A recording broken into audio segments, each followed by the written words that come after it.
Boa tarde, porta-voz. Jussara Soares, repórter do Globo. Jussara. Tudo bom. Porta-voz, a primeira pergunta. Ontem o governador do Rio, ele disse que solicita uma audiência ao presidente Bolsonaro. Eu queria saber se o presidente tem intenção de recebê-lo e quando deve ocorrer isso, se já tem essa previsão na agenda. Então eu confirmo o recebimento do ofício do senhor governador do Rio de Janeiro e este ofício está sob análise do gabinete do senhor presidente da República. O senhor não tenho se dados o presidente com relação tem à intenção análise de ainda. receber. Tá, ok. Outra questão, hoje foram publicadas algumas nomeações em órgãos ligados à área de cultura, né, do governo. O novo presidente da Fundação Palmares, o Sérgio Camargo, ele tem publicações nas redes sociais que tem declarações que diz que não existe racismo no Brasil, que a escravidão teve benefícios para os descendentes e que o movimento negro precisa ser extinto. Ele também ataca as religiões afro-brasileiras e defendeu, né, que, por meio de decreto presidencial, o fim do Dia da Consciência Negra. E, além disso, ele também faz ataque a diversos artistas também negros. A partir disso, eu queria fazer algumas perguntas para o senhor. O presidente Jair Bolsonaro deu aval para a contratação dele, para a nomeação dele? Essa é a minha primeira pergunta. A outra, o presidente, ele concorda com essas declarações? E se o Palácio do Planalto acha que é adequado ao autor dessas declarações assumir o comando da Fundação Palmares, que é justamente um órgão que foi criado com a missão de preservar e promover a cultura afro-brasileira. Obrigada. Vamos entender esse processo de nomeação de funcionários de níveis um pouco mais abaixo e que não estão diretamente sob a responsabilidade do senhor presidente da República, que, aliás, por diversas vezes já reiterou que a indicação e a própria nomeação, dependendo do circuito que esta deva ser feita, é de responsabilidade do próprio ministro ou daquele detentor do poder para tal. Evidente que o ministro, quando assim achar adequado, submete à apreciação do presidente ou comenta com o presidente esta indicação. No caso concreto que você nos apresenta por meio da sua pergunta, eu não tive oportunidade de comentar com o senhor presidente da República, de forma que não tenho como esboçar o seu pensamento em relação ao caso.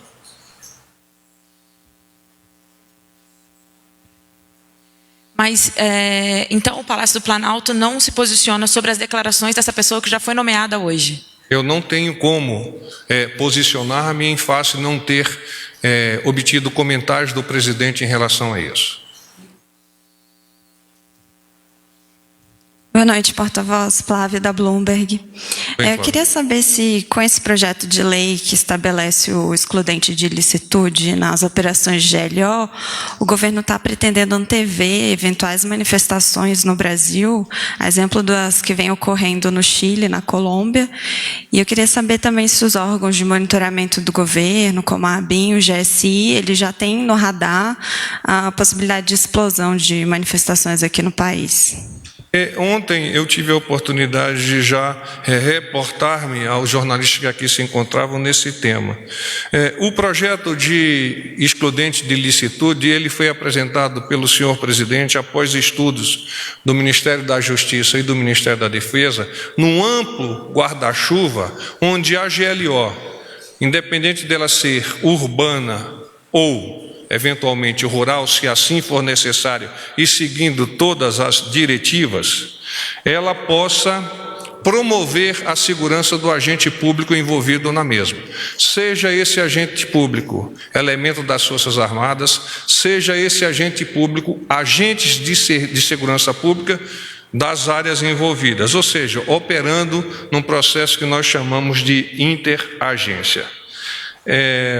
Não há diretamente nenhuma relação entre o presidente ter apresentado este projeto, que aliás é parte de um projeto maior ao Congresso, com relação aos eventos que vêm acontecendo nos países lindeiros ou não aqui da América Latina. O presidente já há muito vem demonstrando a sua preocupação com relação à proteção dessas pessoas que promovem a segurança da sociedade e, eventualmente, ao promover essa segurança, vê-se envolvida em processos de justiça, muitas vezes, segundo a avaliação do presidente, que não são adequados para o momento ou para a maneira como foi efetivado o processo ou a ação do agente de segurança. Obrigada. Uma outra pergunta. O presidente disse hoje que deu carta branca para o ministro Paulo Guedes e para o presidente do Banco Central. Mas, ainda assim, eu queria saber se o presidente está preocupado com a contínua desvalorização do dólar, ainda que ele tenha manifestado essa confiança nos dois. Eu reitero a confiança do presidente da República no ministro Paulo Guedes e, em paralelo, ao nosso presidente do Banco Central. O presidente vocaliza, nas mais diversas ocasiões, a sua total confiança no trabalho do ministro Paulo Guedes, no entendimento técnico que o ministro Paulo Guedes tem de economia, aliás, entendimento que não é apenas valorado pelo senhor presidente da República, é valorado também pelo mercado, que avalia como muito positivo o trabalho desenvolvido pelo Ministério da Economia. Boa noite, porta-voz. Pedro Vilela, da Agência Brasil. Lideranças partidárias no Congresso Nacional têm cobrado aí nos últimos dias, por parte do governo Bolsonaro, o cumprimento dos acordos que foram estabelecidos durante a tramitação da votação da reforma da Previdência, especialmente a liberação aí, de emendas parlamentares, vinculadas aí a vários órgãos. Inclusive, na semana passada, teve uma reunião, acho que com algumas lideranças partidárias aqui, com o próprio presidente da República. Queria saber em que pé está isso, há uma expectativa de votação no Congresso na semana que vem de uma suplementação orçamentária para que, de até 2 bilhões de reais, para que seja cumprido esse acordo. Queria saber do governo em que pé está essa questão. Isso, obrigado pela sua pergunta. O ministro Eduardo Ramos vem capitaneando essa interlocução entre o Poder Executivo, que tem no seu chefe líder, o presidente Bolsonaro, a pessoa responsável pela a indicação de como nós devemos nos relacionar com o Congresso. O ministro Ramos já elevou a apreciação do presidente como estão essas negociações, essas interlocuções, e o governo tem confiança de que cumprirá com os compromissos já objetivados, não apenas pelo ministro Ramos, mas por ministros anteriores que passaram por aquela pasta e até pelo ministro Onix da Casa Civil. Mais alguma pergunta? FESPIM. A atividade foi coordenada pela Superintendência da Zona Franca de Manaus, a SOFRAMA, e teve por objetivo incentivar iniciativas sustentáveis com o uso de recursos naturais de maneira correta para a geração de emprego e renda. Às 15 horas, o presidente fez a inauguração da usina, da última turbina da usina hidroelétrica de Belo Monte, no Pará. O presidente participou, nessa ocasião, da cerimônia, que fica em Vitória do Xingu, a bem da verdade, em Vitória do Xingu, no Pará. Na última semana, a Agência Nacional de Energia Elétrica, a ANEEL, autorizou o início da operação comercial dessa 18ª e última turbina da usina. O evento, uma verdadeira efeméride, marca a inauguração oficial da hidrelétrica, dando início à plena operação do empreendimento, que atingirá mais de 11 mil megawatts de capacidade, tornando Belo Monte a maior hidrelétrica 100% brasileira. Há pouco o presidente decolou com a previsão de chegada aqui em Brasília depois das 8 horas. Ministério do Desenvolvimento Regional. O ministro do Desenvolvimento Regional, Gustavo Canuto, participou da audiência pública na Câmara dos Deputados para tratar da evolução do Programa de Habitação Popular do Governo Federal ao longo de 2019. O ministro Canuto detalhou a situação atual do programa quanto à necessidade de investimentos. Até o presente momento, foram alocados 3,86 bilhões de reais, valor que equivale quase a 60% da execução financeira daquela pasta. Segundo o ministro, abre aspas, o MDR tem dado enorme prioridade à habitação. Foram mais de 245 mil unidades habitacionais entregues este ano, fecha aspas. Além disso, o MDR é responsável por ações e empreendimentos nas áreas da segurança hídrica, defesa civil, saneamento, mobilidade urbana e desenvolvimento regional. Ele ressaltou ainda que o Ministério está adotando uma gestão que priorize as dívidas mais antigas, como, aliás, determina o Tribunal de Contas da União. Existem solicitações de cerca de 500 milhões de reais de obras já executadas, a maior parte com menos de 30 dias em aberto, ou seja, uma efetiva operacionalização do pagamento por parte daquele ministério.